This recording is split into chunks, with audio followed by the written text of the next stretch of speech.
Temperature, each and everything আমি instrument দিয়ে calculate করে আমার রানিং প্ল্যান্টের ইফেক্টিভনেস ক্যালকুলেট করে আজকে আপনাদের ক্লাস নিতে আসছি। তো what ever I am saying, আপনাদের যদি প্র্যাকটিক্যাল কোনো কোশ্চেন থাকে ইউ ক্যান আস্ক। আচ্ছা, তো এখানে দেখানো হচ্ছে কি ইউনিট লোড, কত লোডে চলতেছে এটা সবসময় রাখা উচিত for further reference in calculation, যদি অন্য কিছু বের করা লাগে, যদিও ডাইরেক্টলি আমার হিসাবে এটা লাগে না। তারপরে মেইনস ফ্রিকোয়েন্সি, কত হার্জ ফ্রিকোয়েন্সিতে আমি পাওয়ার দিচ্ছি। আচ্ছা, এরপরে most important part, inlet cooling water temperature, অর্থাৎ কুলিং টাওয়ারে যে গরম পানিটা ঢোকে ঠান্ডা হওয়ার জন্য তার টেম্পারেচার কত, 44 ডিগ্রি সেলসিয়াস। দেন পাশে কি বলা আছে, ডিজাইন কত, 43 ডিগ্রি সেলসিয়াস, রেটেড যে কন্ডিশনের জন্য ডিজাইন করা।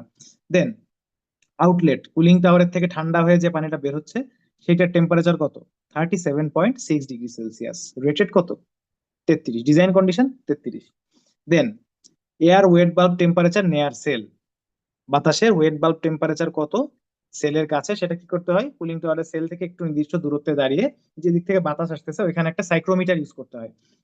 আমরা মডিউল 1-এ শিখছিলাম সাইক্রোমিটার, দুইটা থার্মোমিটার থাকে এর ভিতরে, একটা হলো ড্রাই বাল্ব যে বাতাসের টেম্পারেচার বলে, আর একটা হলো ওয়েট বাল্ব যেটার মাথায় একটা ভেজা কাপড় লাগানো থাকে। সে কি করে, সে হলো বাতাসের ইউজ করে যদি আমি পানিকে ইভাপোরেট করে কুলিং করি, ইন দ্যাট কেস মিনিমাম আমি টেম্পারেচার কতটুকু নামাতে পারবো ইভাপোরেটিভ কুলিং এর থ্রু দিয়ে, সেই আইডিয়াটা হলো আমার ওয়েট বাল্ব টেম্পারেচার।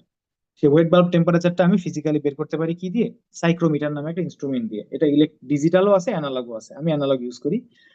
আচ্ছা, দেন এয়ার, ওই যে সাইক্রোমিটার থেকে কি পাই আমি, ওয়েট বাল্বও পাবো, ড্রাই বাল্বও পাবো। তো ড্রাই বাল্ব যেটা সেটা অ্যাকচুয়ালি এয়ার টেম্পারেচার, সেটাও আমি পাচ্ছি।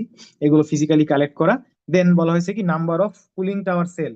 আচ্ছা, কুলিং টাওয়ার কিন্তু প্র্যাকটিক্যালি এরকম একটা দুইটা থাকে না, বড় বড় প্লান্টে একসাথে অনেকগুলো কুলিং টাওয়ার পাশাপাশি বসানো থাকে, প্রত্যেকটা ইউনিটকে বলা হয় এক একটা সেল, প্রত্যেকটাতে একটা করে ফ্যান, একটা করে ফিলার সেট থাকে, সবগুলো মিলে একটা কুলিং টাওয়ার ইউনিট হয়। তো এখানে টোটাল সেল আছে 45টা, 48টা, তার মধ্যে রানিং আছে কয়টা, 45টা। Then measured cooling water flow, total কি পরিমাণ কুলিং ওয়াটার যাচ্ছে কোল্ড হওয়ার জন্য ওর ভিতরে, ঠান্ডা হওয়ার জন্য। দেন মেজার্ড সিটি ফ্যান ফ্লো, অর্থাৎ যে ফ্যান গুলো এয়ার টানতেছে, বাতাস টানতেছে এই পানিকে ঠান্ডা করার জন্য, সেই সিটি ফ্যানের ফ্লো কত, অর্থাৎ কি বাতাসের ফ্লো কত, কতটুকু বাতাস টোটাল টানা হচ্ছে সেটা, এগুলো আমার কালেক্টেড ডাটা, আমি ফিজিক্যালি মেজার করলাম। দেন এগুলো ইউজ করে আমরা এক একটা প্র্যাকটিক্যাল ক্যালকুলেশন করব। আচ্ছা, প্রথমে আমরা টোটাল ফ্লো জানি কুলিং টাওয়ারের কত, সেখান থেকে কি প্রতি সেলে কত, অর্থাৎ total flow divided by running cell কয়টা, 45, সেটা ভাগ করলে আমি কি পাবো, 1565 ton per metre cube per hour, অথবা এটাকে 1000 দিয়ে গুণ করলে আমি পাবো কেজি পার আওয়ার। যেহেতু পানির ডেন্সিটি আমরা কি জানি 1000 কেজি পার মিটার কিউব, তো সিএমএইচ মানে কি cubic metre per hour, that means আমি যদি সহজ ভাষায় লিখি এইটা। আচ্ছা, তাহলে এটা গিভেন ডাটা থেকে আমি প্রতি সেলের জন্য বের করলাম। এইবার ফ্যানের এয়ার ফ্লো, ফ্যানের এয়ার ফ্লো দেওয়া আছে, প্রতিটা ফ্যানে আমার এয়ার ফ্লো কত হচ্ছে, এখানে 9,89,544 কিউবিক মিটার পার আওয়ার।